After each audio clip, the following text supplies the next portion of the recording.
سلام. در این بخش از آموزش قرار با هم یه فایل PHP بسازیم که با هر بار اجرا شدن بتونه خودش رو تغییر بده. اینکه چه کاربردهایی داره، شما چه کاری میتونی باش انجام بدی، در انتهای همین آموزش با هم در موردش صحبت میکنیم. اما برای انجام این کار ما یک متغیر به اسم کد درست میکنیم و محتویات اون رو در واقع میگیریم. حالا اسم فایل من یوتیوبه، ولی من میام از این استفاده میکنم. مشکل پیش نیاد. خب میام از پرژمش استفاده میکنیم. خب چی میگیم؟ اول چه کار میخوایم بکنیم؟ ما با هر بار اجرا شدن برنامه میخوایم در انتهای فایلمون یک چیز بنویسه ران و جلوی اون شمارش اجرای اون برنامه رو بهمون بگه. خب پس در ابتدا میایم چه کار میکنیم؟ دنبال ران میگردیم که جلوی اون در واقع عدد ذکر شده، چک بکنیم درسته یا نه. بله درسته. خب میگیم که اگر چیزی پیدا کردی بریزش داخل این متغیر مشیز. خب میایم پایین تر، حالا میخوایم تعداد رو بشماریم. run count مساویه با ببینیم در واقع چیزی که خودش داشت میگفت درست بود، ولی خب حالا مشیز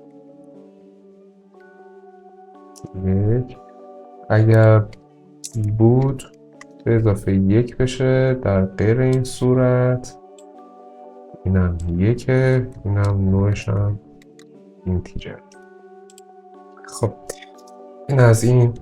ما فعلا با هر بار اجرا شدن میتونیم شمارشش رو به دست بیاریم. حالا دوباره متغیر درست میکنیم به اسم new code، از پرژن replace استفاده میکنیم و چیزی که خودش نوشته تا حدودی حالا درسته، ولی حالا ما تغییرش میدیم.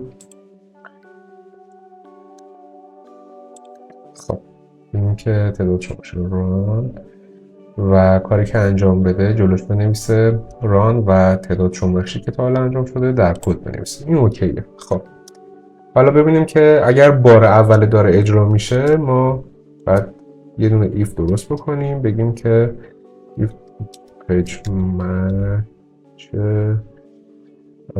در واقع داره درست میگه. خب این درسته، اوکی. و کاری که بعد انجام بدیم بدیم نیو کد درست کنیم، داخلش چی بنویسیم؟ بک‌اسلش ران به همین صورت تعداد باری که در واقع قراره بهمون نمایش بده. خب حالا فقط کافیه فایلمون رو سیو بکنیم و میتونیم یه دونه تگ در واقع HTML حالا مثل همون check هم استفاده بکنیم و بگیم که این فایل PHP تا الان run count بار اجرا شده است.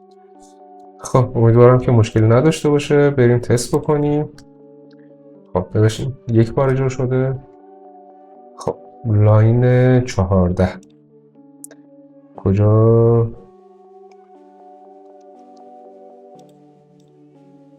کجاش مشکل داره؟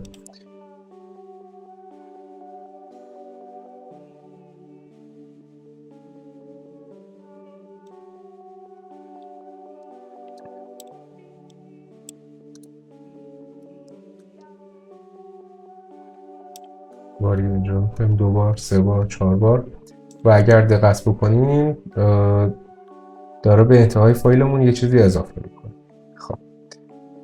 خب مشکلی که وجود داشته مربوط به این قسمته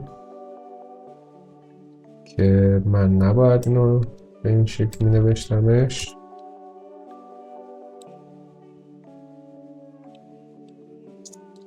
بعد بیام به این صورت بنویسم.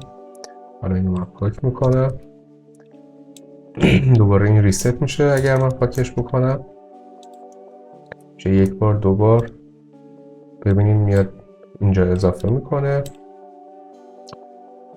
هر بار که اجرا میشه ران جلوش یه عدد. خب حالا چه کاربردهایی داره؟ من کاری که انجام دادم تعداد شمارشش رو نگه داشتم.